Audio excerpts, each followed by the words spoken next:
자, 이제 교재 58페이지부터 보겠습니다. 준공검사 등 나와 있고요. 자, 일단 앞에서 개발 행위 허가라고 하는 거. 자, 허가상, 그다음에 허용상, 그다음에 통지상 분류했고요. 허가상이라는 전제하에서 자, 이제 허가를 받았습니다. 그럼 이제 소위 준공검사라고 하는 것이 문제가 되게 됩니다. 그래서 자, 개발 행위의 범주를 보셔야 돼. 자, 건축물의 건축이라는 게 하나의 개발 행위가 될 것이고요. 그다음에 공작물의 설치라고 하는 것도 개발 행위가 되게 됩니다. 그 다음에 토지 형질 변경도 개발 행위가 되게 될 것이고요. 토지 형질 변경.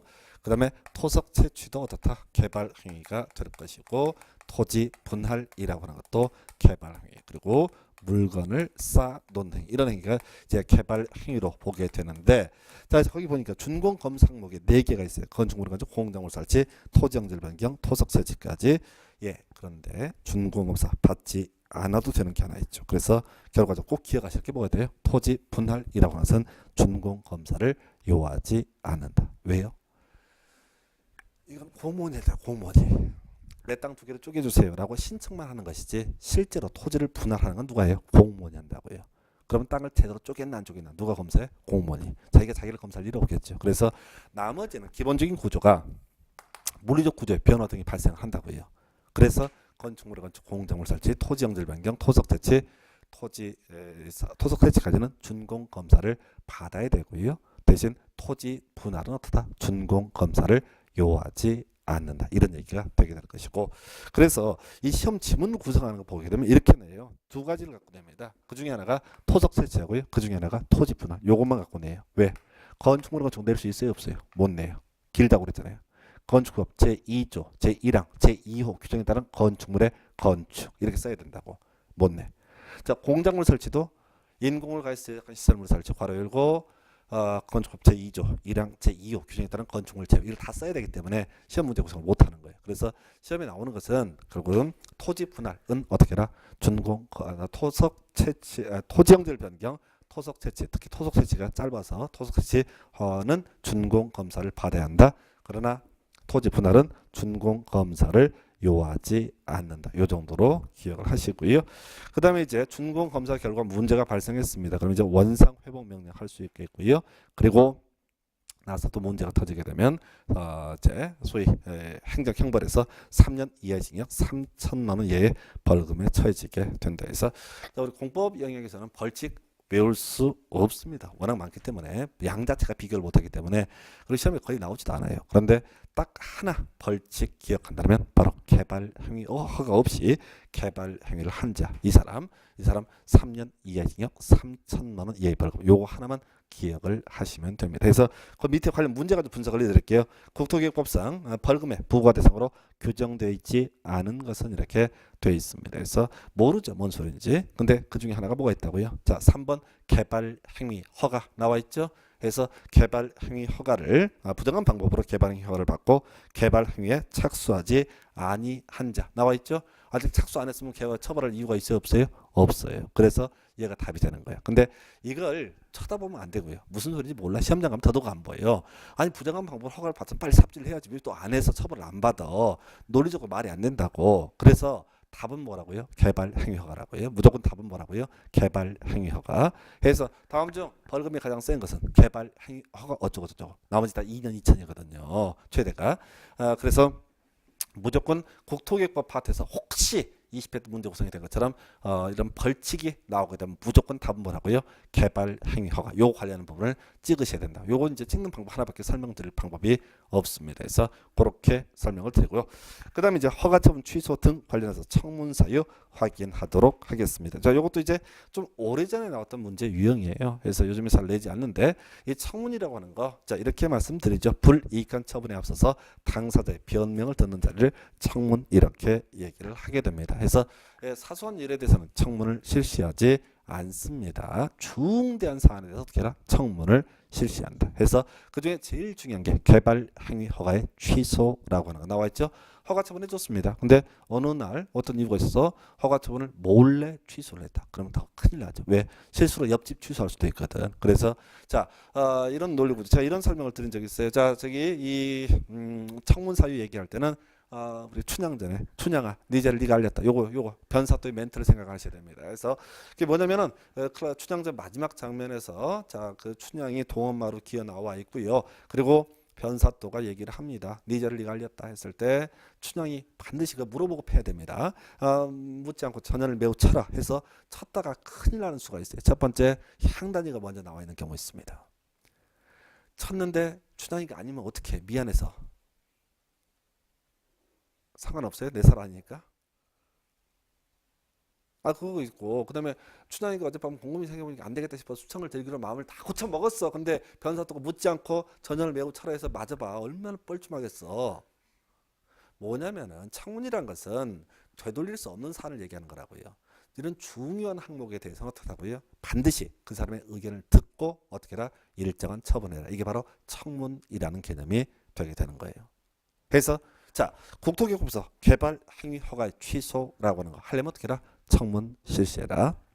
그리고 또 하나가 앞에서 우리 도시군객 시설 사업할 때 그 내용 책 보지 마시고 도시군객 시설 사업할 때 행정청이 아닌 시행자를 어떻게 할 수 있다? 시행자로 지정할 수 있다. 즉 비행정청을 시행자로 지정할 수 있다. 원래 비행정청 중에서 토지공사, 지방공사를 제외하고는 시행자가 되기 위해서 면적 3분의 2 이상 소유하고 총수 2분의 1 이상의 압도적인 동의까지 다 필요했습니다. 아주 어렵게 해서 시행자가 되는 게 원칙이에요. 그런데 개를 자를 때 말도 안 들어보고 그냥 소용이 자른다. 안 된다는 얘기입니다. 또는 앞에서 도로학교 공원을 설치하기 위해서 실시계획 인가 떨어지게 되면 공사 착수, 사업 착수를 할 수 있다라고 설명을 드렸습니다. 그래서 열심히 삽질하고 있는데 오늘부터 바람이 와서 얘기합니다. 야 실시계획 인가가 취소가 됐는데 얼마나 뻘쭘하겠어요. 삽질하던 거 다 나가야 되니까. 해서 우리 국토기획법에서 민간인하고 관련된 영역이 세 가지가 있다고요. 하나가 개발 행위 허가 받다가 취소되는 경우. 또 민간인이 사업 시행자, 도시군계획 시설 사업의 시행자가 지정돼서 시행자로 지정됐다가 이 시행자 지정이 취소되는 경우. 또 그 사람이 실시계획 인가를 받다가 취소되는 경우 해서 이렇게 세 가지 사유가 소위 청문 사유로 규정하고 있다. 거기 이제 관련 문제 중에 뭐 기본계획 승인의 취소 뭐 이런 거 나와 있잖아요. 이거는 민간인이 아니라 행정청끼리 문제이기 때문에 소위 청문의 문제가 발생하지 않는다 해서 결과적으로 청문이라는 거 불리한 처분에 앞서서 당사자 변명을 듣는 자리고 대상은 주로 행정청과 민간인 사이의 싸움에 대해서 바로 청문 사유를 두고 있다 이렇게 되어 있습니다. 그래서 그 정도 보시고요. 자 이제 넘어가겠습니다. 그래서 지금 개발 행위허가 파트에서 조금 이제 구질구질한 게 이 벌칙하고 청문 사유는 요즘엔 거의 출제가 되고 있지 않은 영역이에요. 그래서 그렇게 보셔야겠고 그 다음에 이제 여러분 교재 이제 그 다음 페이지 나오면 개발 밀도 관리고요. 그리고 그 다음 페이지도 기반 시설 부담 구역이 있습니다. 요거 볼 때는 제일 먼저 지적을 할 것 중에 하나가 이 개발 밀도 관리 구역하고요. 기반 시설 부담 구역. 요거 구역이라는 말을 쓰고 있지만은 용도 구역이 아니다. 이게 중요한 출제 포인트였었죠. 그래서 우리가 앞에서 도심관리계획 용도 구역이라고 해서 개발 제한 구역이 있었고요. 이름이 비슷해요. 시가화 조정구역, 수산자원보호구역, 도시자연공원구역, 그리고 입지 규제 최소 구역까지 5개. 그러나 이 개발 밀도 관리 구역, 기반 시설 부담 구역은 구역이라는 말을 쓰고 있어도 용도 구역이 아니다. 그래서 맨날 다음 중 관리계획 아닌 걸 고르셔야 할 때 개발 밀도 관리 구역을 2번이나 출제해서 답을 뽑았던 바가 있습니다. 그러면 앞으로 기반 시설 부담 이것도 충분히 용도 구역 아닌 것, 관리계획 아닌 것을 고르셔야 할 때 답을 뽑을 만한 주제가 아닌가 싶습니다. 해서 자 이제 그림을 보게 되면 이제 먼저 구조는 이런 식이에요. 뭐 굳이 쓸 것도 없고요. 어떤 지역에 대해서 개발 행위가 집중되게 됩니다. 개발 행위가 집중이 되게 되면 이때 이제 발생할 수 있는 경우의 수가 뭐냐면은 이 기반 시설의 부족 문제가 발생할 수 있습니다. 뭔 소리야? 건물을 많이 짓다 보게 되면 상대적으로 이때 도로, 학교, 공원이 좁아지게 된 문제. 그래서 경우의 수를 따져 묻습니다. 그 중에 하나가 부족하고요. 아예 설치가 곤란한 지역이 있을 수가 있다.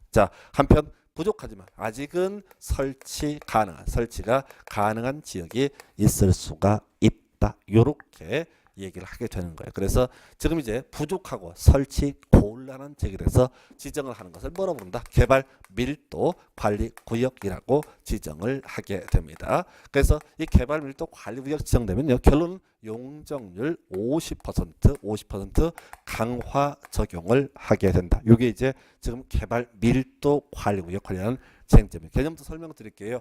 자, 어떤 지역이요? 개발 행위, 그러니까 난개발에 집중이 돼서 기반 시설이 부족해지고, 그리고 이제 도로, 학교, 공원을 넓힐 만한 그런 공간, 예유 공간도 없을 정도로 토의 난개발의 전역입니다. 그래서 부족하고 설치 곤란해요. 그래서 이런 지역에 대해서 방착이 되면 동네 개판되니까 더 이상 건물을 못 짓게 막아야 돼요. 근데 건물을 못 짓게 확 틀어 막아버리면 좋을 것 같은데 사유재산권 침해 문제가 있기 때문에 아예 막을 수는 없어요. 그래서 자, 기존에 6층 지을 만한 토지 3층까지만 지어라 라는 식으로 용적률 50% 적용하게 되는 이 개념을 뭐라 부른다? 바로 개발 밀도 관리구역. 여기서 외울 거 몇 개 안 돼요. 자, 첫 번째 개발 밀도 관리구역 의해서, 자, 키워드 뭐라고요? 부족하고 설치 곤란. 이게 첫 번째 항목이에요. 외울 게.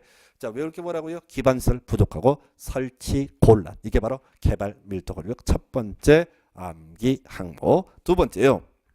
거의 지정 기준은 간단하니까 이제 이건 암기 항목까지는 아니죠. 기준은 다 누가 정한다? 국토교통부 장관. 이제 묶어가야겠고, 이제 대상 지역이라고 하는 거 나와 있죠. 해서 지금요, 기반 시설이 부족하고 설치가 곤란하다. 이게 첫 번째 항목이었는데 이제 좀 살 붙여가는 거야. 도대체 기반 시설이 뭐냐라고 하는 것. 해서 앞으로 이제 기반 시설 얘기 여러 번 하게 될지도 모르겠는데, 항상 기반 시설의 대표값은요, 도로와 상하수도부터 얘기가 시작이 됩니다. 도로와 상하수도가 기반 시설의 가장 대표값이야. 그래서 지금 개발밀도 관리구역 어떤 지역? 기반 시설이 부족하고 설치가 곤란한 지역. 이렇게 정의했었죠. 그러면 기반시설이 뭐냐 했을 때 도로, 상하수도, 그리고 거기서 추가해서 학교 이렇게 가는 거죠. 도로, 상하수도, 학교 2년 20% 해서 거기 이제 대상 지역에서 주상공 지역에서 어쩌고 저쩌고 해놓고 박스 해갖고, 자, 도로 두 번 나와 있어요. 도로 두 번 나와 있고요. 상하수도 나와 있죠. 그리고 학교 2년 20%. 숫자는 그렇게 중요치 않아요. 요즘에는 숫자 갖고 장난치지 않습니다. 기본적으로. 자, 도로, 상하수, 학교 2년 20%. 마지막 결론은 뭐라고요? 용적률 50% 강화 적용. 지정의 효과 용적률 50% 강화 적용. 이걸로 끝이에요. 자, 개발밀도 관리구역은 지문 자체가 별로 없어요. 그냥 기반시설 부족하고 설치 곤란. 두 번째 좀 더 구체적으로 도로, 상하수도, 학교 2년 20%. 그리고 세 번째 용적률 50% 강화 적용. 이게 줄줄줄 나와야 돼요. 근데 매번 까다로워요. 왜? 이 개발 밀도 관리 구역하고는요, 얘는 뭐 건표를 50% 강화 적용 이렇게 유치하게 내는 게 아니라 이제 외웠던 걸 계속 헷갈리게 만듭니다. 바로 기반 시설 부담 구역하고 개발 밀도 관리 구역 무조건 섞어서 내요. 그러니까 알면서 당하는 거야, 미쳐버리는 거야 해서 미리 외울 게 뭐라고요? 기반시설 부족 설치 곤란, 도로 상하수도 학교 2년 20%, 용적률 50% 강화 적용. 여기까지를 줄줄줄 그냥 거의 몇 초도 안 걸리잖아요. 이걸 외워두고 나서 그 다음 얘기를 검토를 해봐야 되는 거예요. 그래서 이제 기반 시설 부담 구역 가볼까요? 첫 번째 의해서 기반 시설 부담 구역이란 개발 밀도 관리 구역 5회 지역 이란 표현 나와 있죠. 여기서 두 가지. 옳게 구성하고 싶으면 기반 시설 부담 구역 개발 밀도 관리 구역 왜 지역에 대해서 지정한다. 27회 답이 됐던 주제고요. 틀리게 구성하고 싶으면은 이걸 개발 밀도 관리 구역과 기반 시설 부담 구역 중복하여 지정할 수 있다라고 해서 틀리게 뽑는 거예요. 자, 지금 가볼까요? 지금 아까 기반 시설이 부족하고 설치 곤란. 부족하고 설치 곤란은 어떻다? 개발 밀도 관리 구역. 근데 기반 시설 부담 구역이라고 하는 것은 자, 뭐야? 개발 밀도 관리 구역 외 지역. 그러니까 해석을 한다면 기반시설이 현재 부족하긴 한데 아직은 여유 개발 공간이 남아있는 토지, 즉 설치가 가능한 지역 등을 대상으로 지정하는 게 뭐가 된다? 기반시설 부담부예요. 그래서 얘는 결론이 뭐냐면은 자, 마지막 종국적으로 돈 뜯어낸 땅이야. 해서 허가해줄 때 맨입으로 허가를 해주는 게 아니라 삥을 뜯는 동네가 뭐가 된다? 기반시설 부담부예요. 개발밀도 관리구역은 뭐라고요? 허가해주긴 해주는데 자, 기존 층수보다 반으로 깎아버리는 것이 뭐가 된다? 개발 밀도 관리구역. 그래서 이제 기반시설 부담구역 대상 지역 지정 기준은 이미 국토부 장관 했었고요. 자, 그 지정 대상 지역을 외우셔야 돼. 어떻게? 완화 개발 행위 허가 건수 인구 증가율 이렇게 외우는 거야. 완화 그 다음에 개발 행위 허가 건수 인구 증가 이렇게 외우셔야 된다고. 의미 새기면 죽어요. 죽어요. 큰일 나요. 해서 지금 요건 바로 앞에서 비교해야지. 부족하고 설치곤란 도로 상하수 석교 2년 20%라고 완화 개발 행위 건수 인구 증가율 키워드만 잡으시면 돼. 절대 유착의 숫자 바꿔치기 하지 않아요.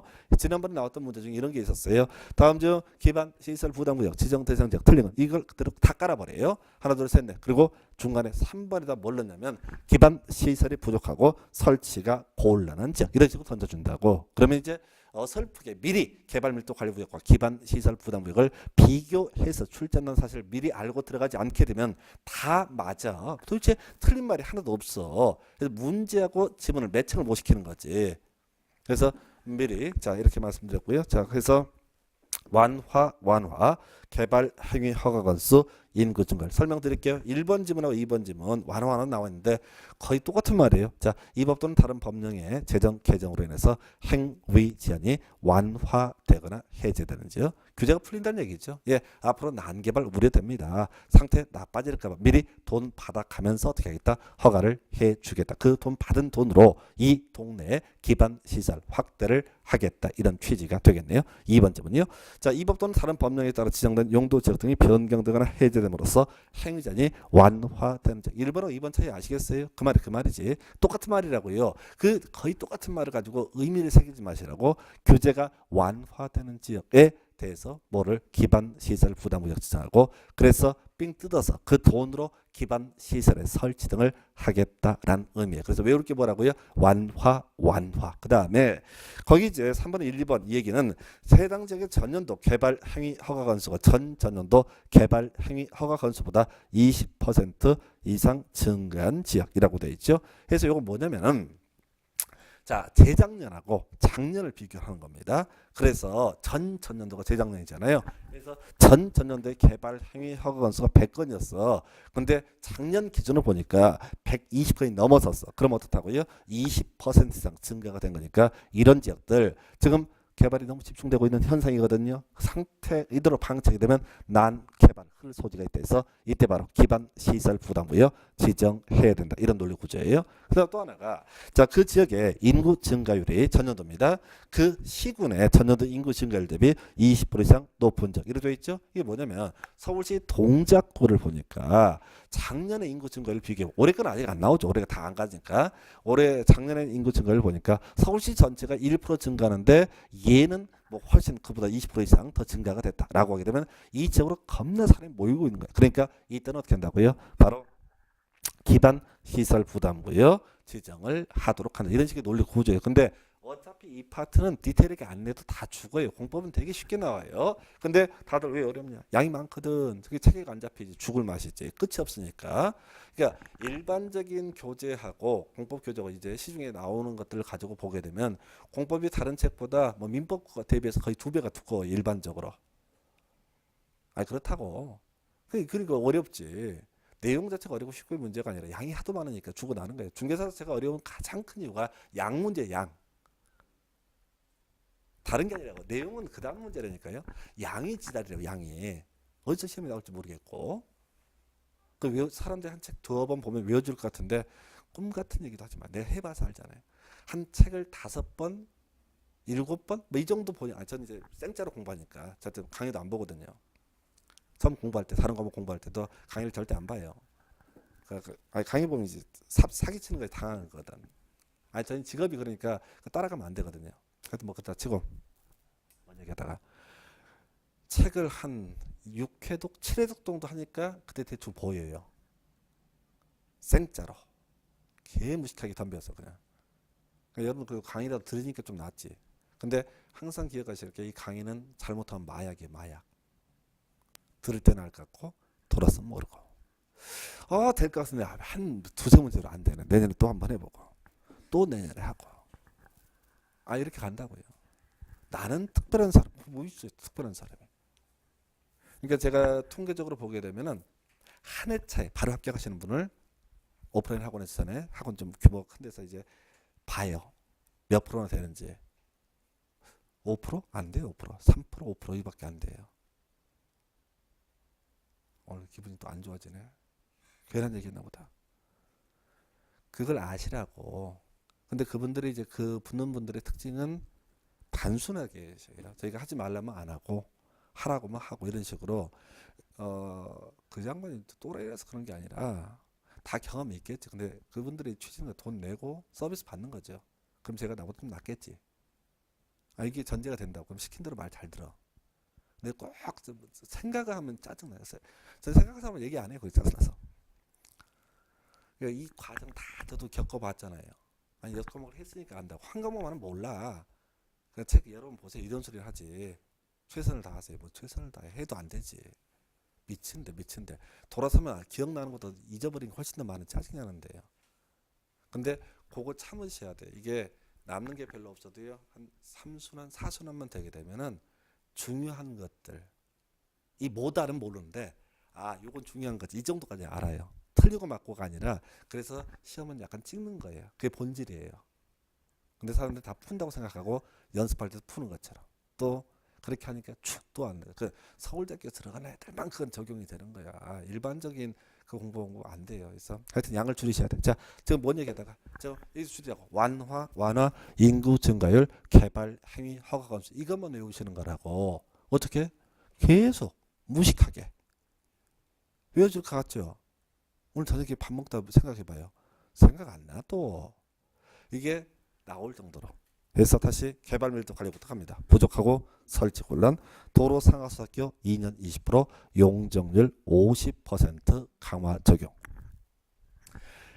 기반시설 부담구역, 개발 밀도 관리구역 외 지역으로서. 그래서 종목 지정할 수 없다. 좀 더 구체적으로 완화, 인구 증가율, 개발 행위 허가 건수. 숫자는 다 20%니까 큰 포인트가 되지 않습니다. 그래서 이런 지역에 대해서 기반 시설 부담구역 지정합니다. 절대 중요하지 않고요. 거기 4번 기반 시설의 설치 계획 수립 의무 나와 있죠. 자, 이게 좀 어려운 개념인데요. 우리 앞에서 이런 얘기했습니다. 지구 단위 계획을 수립하기 위해서 먼저 지정을 해야 되는 게 뭐라고요? 지구 단위 계획 구역이라고 해서 영역을 먼저 설정을 해야 됩니다. 그리고 이 토지에서 어떻게 건폐율 용적률을 할 것인가 라고 하는 게 뭐 있어요? 지구 단위 계획이라는 개념이었어요. 그래서 어떤 토지가 지구 단위 계획 구역으로 지정이 되어 있습니다. 그러면 이런 지역은 어떤 지역이라고요? 몰라요. 지구 단위 계획 구역 지정됐다고 해서 규제가 바뀌는 거 아무것도 없어요. 알맹이인 지구 단위 계획이 수립이 돼야지 규제의 변화가 있는 거예요. 단순하게 지구 단위 계획 구역이 지정되어 있는 상태에서는 법적인 효과가 없다니까요. 그냥 용도 지역에 따라 행위자는 규제 적용하면 되는 거예요. 나중에 혹시 무엇이 지구 단위 계획이 수립되면 어떻다? 보통 건폐율, 용적률, 용도제한, 높이제한, 주차장 설치 기준 등의 완화 문제가 발생한다고요. 그래서 지구 단위 계획 구역이라는 개념은 그렇습니다. 앞으로 규제 완화가 예상되는 점 이런 뉘앙스예요. 다시 돌아와서 지금 기반 시설 부담 구역 얘기를 하면서 뭔 얘기를 하고 있냐면 1년 내 자, 글자도 크네요. 자, 1년 이내 기반 시설 자 다시 이렇게 얘기하겠다. 기반시설 부담 구역이 지정되면은 자 결국은 이게 어떻게 된다? 돈 낸다. 이게 핵심이었었고 여기 이제 전제 조건으로서 기반 시설 설치 계획이라고 하는 것이 몇 년 내? 1년 내 수립이 돼야 된다. 이런 얘기예요. 그래서 자 어떤 지역이 기반시설 부담 구역이 지정이 됐습니다. 돈 내요 안 내요? 오늘 지정돼서 돈 내요 안 내요? 안 낸다고 확률했어요. 설치 계획이 1년 내 수립이 됐다라는 전제가 쌓여야만이 어떻다? 돈을 삥을 뜯게 된다. 이런 논리 구조예요. 그래서 아까 우리 지구 단위 계획 구역은요. 앞으로 규제 완화가 예상되는 점 이런 뉘앙스를 가지고 있고 이에 비해서 기반 시설 부담 구역은 앞으로 규제 강화가 예상되는 점 이런 뉘앙스를 가지고 있습니다. 그래서 요렇게 지금 이제 한번 시험 지금 숫자 틀리게 나왔었는데 답은 아니었었는데 기반시설 설치 계획, 기반시설 부담 구역 지정 고시로부터 1년 내에 수립 고시되어야 하고 그러하지 아니할 경우 1년이 되는 날에 다음 날 지정이 해제된 것으로 본다라고 나와 있죠. 요거 하나. 자 넘어가세요. 자 이제 기반시설 부담구역 지정됐고 설치 계획도 수립이 됐다라는 전제 하에서 자 그러면 이제 기반시설 설치병 부과 대상에서 200을 초과하는 신증축 이렇게 끊어갈 텐데 여기서는 이제 200 초과하는 신증축은 큰 쟁점은 안 되고 논리구조가 그런 식이에요. 기반시설 부담구역 지정됐습니다. 설치계획 수립됐습니다. 자 그러면 이제 어떤 사람한테 돈을 받느냐 해서 200제곱미터를 초과하는 신축, 증축 행위를 하는 자한테 돈을 받게 돼 있다고요. 근데 이거 너무 짜증나는 건데 기반 시설 유발 개수 나와 있죠. 이게 최근 5년간 두 문제 구성이 됐어요. 숫자 물어보는 거예요. 그래서 이게 다 외우긴 힘들어요. 순서를 아셔야 돼. 내가 순서 그 중에서 제일 돈 많이 내는 게 뭐라고요? 위락 시설. 그 다음에 이종 근생 나와 있죠. 그죠? 그 다음에 일종 근생 나와 있고요. 숙박, 의료, 단독까지 이렇게 갑시다. 의료, 단독까지 밑줄을 쳐서 자 지금 위, 이, 일, 숙, 의, 단 이 정도로 해서 다 외울 수는 없는데 한 6개만 순서를 기억해 두시면 요거는 이제 순서만 알아도 문제를 맞출 수 있게 구성을 해줍니다. 그래서 자 뭐고 자 위락시설, 이종근생, 일종근생, 숙의단에서 위, 이, 일, 숙의단 이 정도로 뭐 두 문제 따서 한번 외우는 방법 한번 생각해 보세요. 요 정도 한 6개 정도 대표값만 기억을 해서 했으면 좋겠습니다. 그래서 기반설 유발 개수라는 개념 확인해 드렸고요. 그래서 이 문제가 제가 보기에는 제일 애매하고 전 같았으면 재작년까지 매두고 하지 말라고 그러는데 이제 토지거래 허가제가 빠지면서 자 우리 국토교부서 토지거래 과제가 공인중개사법 영역으로 옮겨가게 되면서 이게 원래 12문제 나오다가 문제 개수가 이제 토지거래 허가제 때문에 늘어나게 된단 말이야 상대적으로. 그래서 다시 힘들어도 위, 이, 일, 숙, 의, 단 이 정도로 몇 개 확인해 봤습니다. 자, 그 정도. 자, 그럼 정리합니다. 기반설 부담구역 지정됐습니다. 자, 개발 밀도 관리구역 외 지역이었었고요. 완화, 인구 증가율, 개발 행위 허가 건수 뭐 이런 것들이 문제가 됐었고요. 해서 설치계획 1년 내 수립됐습니다. 그러면 200을 초과하는 신증축 행위를 하는 자 설치 비용을 납부할 의무가 있습니다. 순서는요. 위, 이, 일, 숙, 의, 단 뭐 이런 순서에 따라서 유발 개수가 크다는 얘기는 돈을 더 많이 뜯어내겠다 이런 취지로 볼 수가 있습니다. 그리고 나서요. 자 납부 의무자 자별 쟁점 안 되고요. 읽어보시고 자 시험 문제 2번을 연속 답을 보는 게 물납이에요. 물납. 자 기반 시설 설치 비용은요. 현금 납부를 원칙으로 하되 자 부과 대상 토지 비슷한 토지로는 납부 즉 물납을 인정할 수 있다라고 돼 있죠. 이게 이제 한번 답이 됐어. 몇 회 때? 25회 때인가요? 23회 때. 자, 글씨 23회 때인가 하여튼 답이 됐어. 그 옆에 25회 때 답이 됐고 옆에 24회 때 제일 하단부 박스 지문을 가볼까요? 그 교재 제일 하단부에 기반시설 설치 비용은 현금 납부하여야 하며 부과 대상 토지 및 이와 비슷한 토지로 납부할 수 없다라고 뽑았죠. 그래서 24회 때는 자 물납할 수 없다라고 해서 틀리게 뽑아서 답을 뽑고 25회 때는 물납할 수 있다라고 해서 또 답을 뽑아요. 그래서 답이 정형화되어 있다고. 그리고 마지막 주제 중에 하나가 바로 설치 대상 기반 시설 나와 있죠. 거기다가 좀 메모를 하나 주셔야 되는데 뭐라고 되면 고등교육법 제2조에 따른 학교 제외라고 되어 있죠. 그 학교가 대학교를 얘기해요. 대학으로 하나 써두시기 바랍니다. 그래서 고등교육법 2조에 따른 학교라는 게 대학을 의미한다고요. 그래서 설명드릴게요. 여기서 이제 문제 구성이 재밌는 게 딱 정형화되어 있어요. 자 보십시다. 지금 기반시설 부담구역 안에서 설치계획 수립됐고 자 200을 초과하는 신증축 행위로서 일정한 건축물 용도에 따라서 설치 비용을 삥을 뜯어냈습니다. 예. 그랬을 때 그 돈 가지고 뭘 설치한다고요? 온갖 기반 시설을 설치하게 된다고요. 근데 법 좀 보니까 고등교육법 제2조에 따른 학교 제외라고 되어 있잖아요. 고등교육법 2조에 따른 학교가 대학이라고 대학은 제외한다고요. 뭔 소리야? 대학은 설립자가 만들어야지. 그 수도권은 대학 못 만들잖아요. 관련 법에 따라 수도권 대학 입지 못한다고요.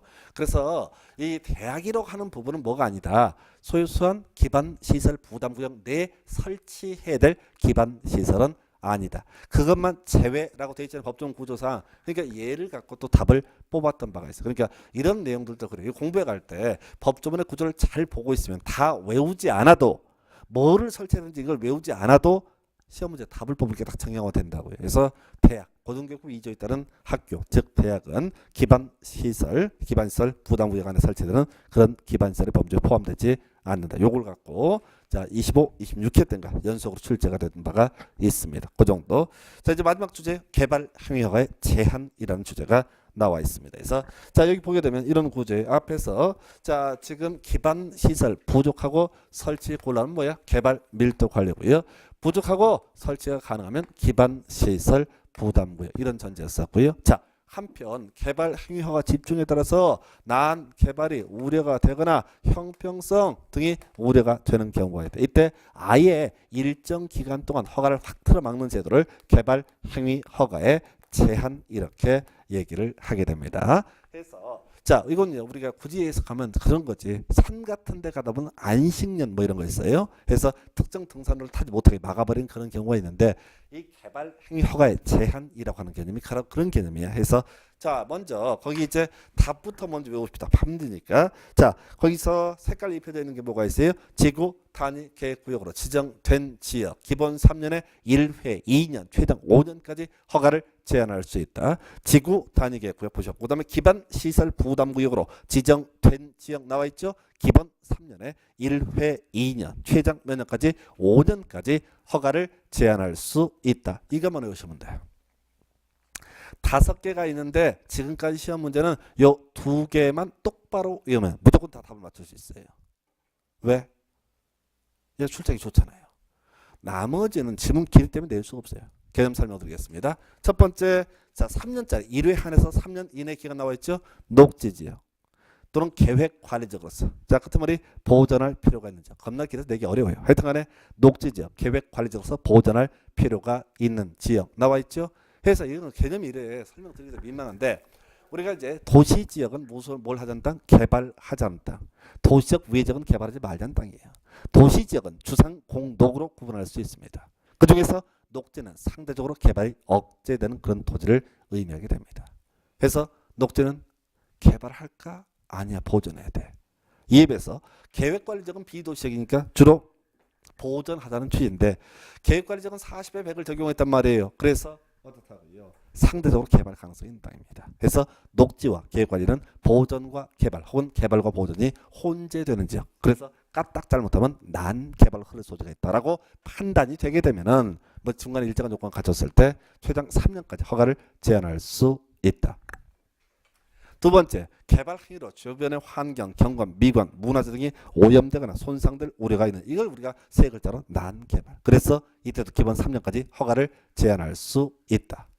그 형평성 확보의 첫 번째는 내기 진짜 어려워요. 너무 길어가지고 자 그래서 기본계획 관리계획을 수립하고 있는 지역에서 끝머리 개발 행위 허가의 기준이 크게 달라질 것으로 예상되는 지역 이거 나와 있죠. 그래서 아주 짧은 기간 안에 큰 규제 변화가 발생한다. 그러면 앞에 허가받은 사람과 뒤에 허가받은 사람 사이에 서로 분쟁이 발생해요. 서로 기분 나빠한다고. 예를 들어서 이런 경우 있다고. 어떤 지역이 자가 뭐 굳이 예를 들면 지금 자 3개월 전에는 건폐율 60에 용적률 200을 적용하다가 이게 3개월 지나고 나서 70에 500을 적용한다고 치자. 건폐율 7. 이런 게 대폭 규제가 완화되는 경우가 있을 수 있다고요. 그러면 처음에 이 3개월 전에 허가 받은 사람은 지 허가 내달라니까 허가 줬어. 근데 3개월 지나서 보니까 누구는 얘기가 엄청 크게 지어 딱 같은 땅인데 기분 나빠요, 좋아요? 삐지지. 허가를 해달라고 할 때는 언제고 이제 와서 또 마음 상한다고 지랄들 한다고. 왜? 기간이 너무 짧아서 그래요. 기간이 짧아. 텀이. 만약에 20년 전하고 지금하고 규제가 바뀌었다. 그랬을 때 중간에 그 아저씨 삐지면은 속 없는 거야. 그래서 세월 이야기라고 그래요. 세월 이야기. 그 얘기를 하고 있는 거예요. 그래서 기본 3년에 1회 2년. 그래서 지금 이제 주된 출제 포인트는 지구 단위 계획구역으로 지정된 지역 나와 있죠. 이거 뭐예요? 앞으로 규제 대폭 완화가 예상되는 지역입니다. 기반 시설 부담 구역으로 지정된 지역 나와 있죠. 이건 앞으로 대폭 규제가 강화가 예상되는 지역입니다.